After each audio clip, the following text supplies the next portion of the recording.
तो अपनी जैसे तुमने जो तैयारी करी थी, किस तरीके से तैयारी करी थी, कि क्या तुम्हारी जर्नी में स्टेप्स रहे थे, क्या चैलेंजेस फेस किए थे?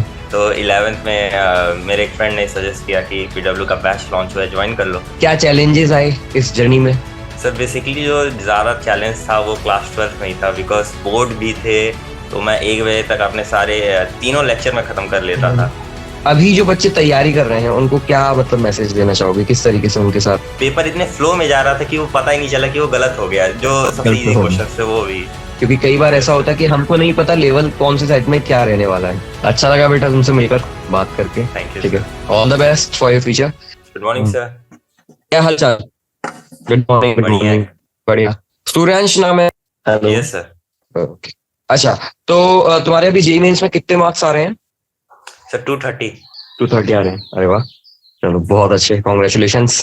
Thank you sir. तो अपनी जैसे तुमने जो तैयारी करी थी, किस तरीके से तैयारी करी थी, कि क्या तुम्हारी जर्नी में स्टेप्स रहे थे, क्या चैलेंजेस फेस किए थे, उनके बारे में थोड़ा सा बताओ। सर मैंने कोविड के टाइम में ही स्टार्ट किया था 11th में। स्कूल तो जाना नहीं था, तो मैंने सोचा जेई कर लेते हैं, और हम्म। कुछ करने को था नहीं ज़्यादा। तो 11th में मेरे एक फ्रेंड ने सजेस्ट किया कि पीडब्ल्यू का बैच लॉन्च हुआ है, ज्वाइन कर लो। तो मैंने 11th में अर्जुना ज्वाइन की, फिर 12th में लक्ष्य, फिर हम्म। 12th में भी जेई दिया तो 98.5 आए थे। बट अच्छा। एडवांस उतनी अच्छी रैंक नहीं आ पाई, तो फिर ड्रॉप ले लिया, एंड इस टाइम 230 मार्क्स बन रहे हैं। Good good. क्या चैलेंजेस आए इस जर्नी में? सर बेसिकली जो ज्यादा चैलेंज था वो क्लास 12th में ही था, बिकॉज बोर्ड भी थे।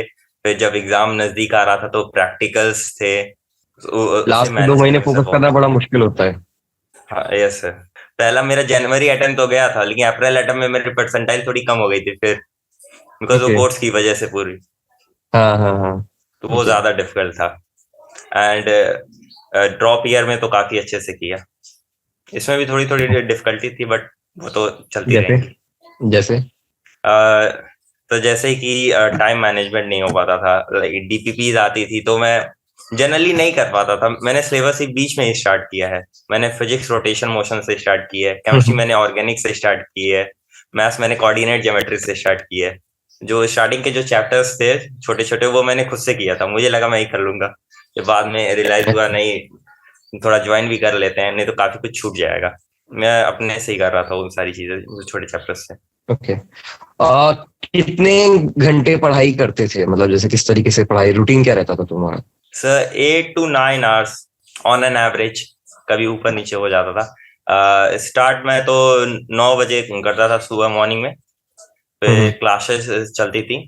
मैं जनरली जो क्लासेस लेता था ड्रॉप ईयर में, वो जनरली मेरी 2x पे ही होती थी, बिकॉज मेरे पास नोट्स बने हुए होते थे।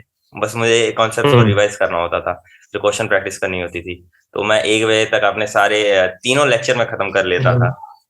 फिर उसके बाद मैं आधे घंटे 45 मिनट्स का ब्रेक लेता था, फिर उसके बाद जो क्वेश्चन प्रैक्टिस करनी होती थी वो करता था। पहले फिजिक्स करता था, फिर मैथ्स, केमिस्ट्री को उतनी इंपॉर्टेंस नहीं दी, कि केमिस्ट्री मेरे दिमाग में रह जाती थी, क्वेश्चंस भी बनते अच्छा थे अच्छा। उसके। नाइस। गुड। फैमिली बैकग्राउंड के बारे में, फैमिली के बारे में कुछ बताओ।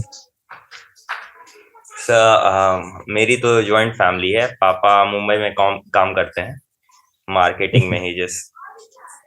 तो हम्म। उतना तो फाइनेंशियल स्टेबिलिटी तो नहीं है, बट हाँ पीडब्ल्यू की वजह से ज्वाइन कर पाया, जेई जेई कर पाया मैं। अगर फीस उतनी ज्यादा होती, लाख 1.5 लाख, तो मैं 11 में सोचता भी नहीं कि मुझे जेई करना है।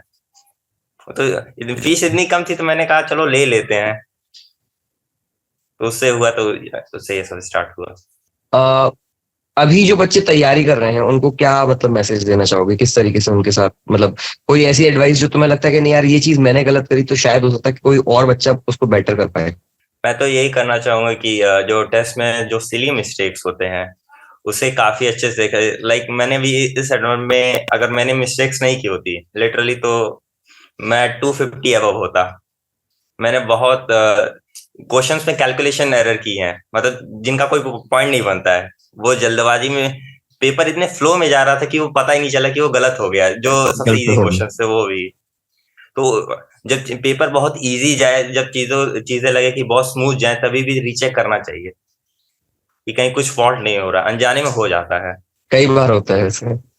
जेई मेंस में तो मेरे खास साथ तौर से, क्योंकि पेपर का जिस तरीके का लेवल चल रहा है ना, तो उस तरीके से हमको लगता है अरे यार ये तो सवाल नहीं पूछना चाहिए था। तो वो रहता है कि ये तो हो ही जाएगा, पर उसमें कुछ ना कुछ ऐसा लूप होल निकलता है कि नहीं यार ये तो बहुत ही आसान सवाल था और वो हो गई गड़बड़। मेरा पहला ही दिन था, पहला अटेम्प्ट था, तो उम्मीद ही नहीं थी कि फिजिक्स इतनी आसान आएगी। सब इजी इजी हम्म। चल रहा है, अब बहुत इजी इजी क्वेश्चन उसमें गड़बड़ हो गए। केमिस्ट्री भी इजी आई।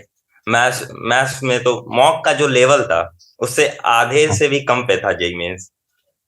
मॉक का लेवल बहुत हाई था, स्टैंडर्ड। बिल्कुल बिल्कुल होगा। बिल्कुल है, बल्कि रखते हैं इसी पर्पस ही उसका यही रहता है।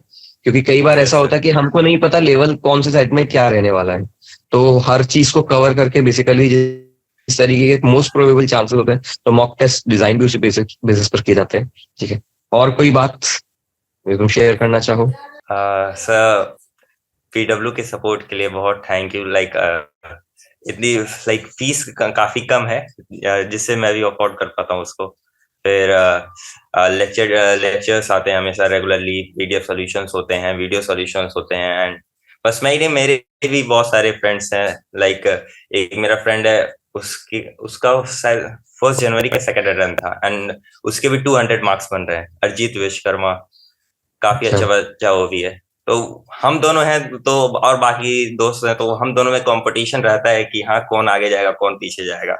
मैं एक बात बताऊं, यस सर। बच्चे हमेशा ग्रुप में निकलते हैं। मतलब कंपटीशन जब लगता है ना कि यार कौन बेटर परफॉर्म करेगा, कौन ये काम कर लेगा, तो क्या होता है कि सभी का फायदा होता है। केवल एक ही बच्चा सेलेक्ट नहीं होता, पूरा ग्रुप निकलता है। तो ये बहुत ज्यादा यस तो सर। मतलब प्रैक्टिकल चीज है कि हमको लगता है कि अक्सर कि यार मेरा अगर इस बच्चे से कंपटीशन है तो मैं इसको नहीं बताऊं, ठीक है, या मैं इसकी हेल्प नहीं करूं। लेकिन आई थिंक वो सबसे ज्यादा नुकसानदायक चीज होती है, क्योंकि उससे आप अपनी भी हेल्प रोक रहे हो। लेकिन जब आप किसी और की हेल्प करते हो तो वो पूरा कलेक्टिव ग्रुप निकलता है, तो वो सभी बेटर परफॉर्म करते हैं। यस, हम दोनों तो अपनी सारी चीजें शेयर करते हैं। ये फॉर्म आया है, ये ऐसे करना है, तुमने टेस्ट में कितनी गलतियां करी, मैंने कितनी करी। हम्म। वो तो जनरली गलतियां कम करता, मैं ही ज्यादा करता हूँ।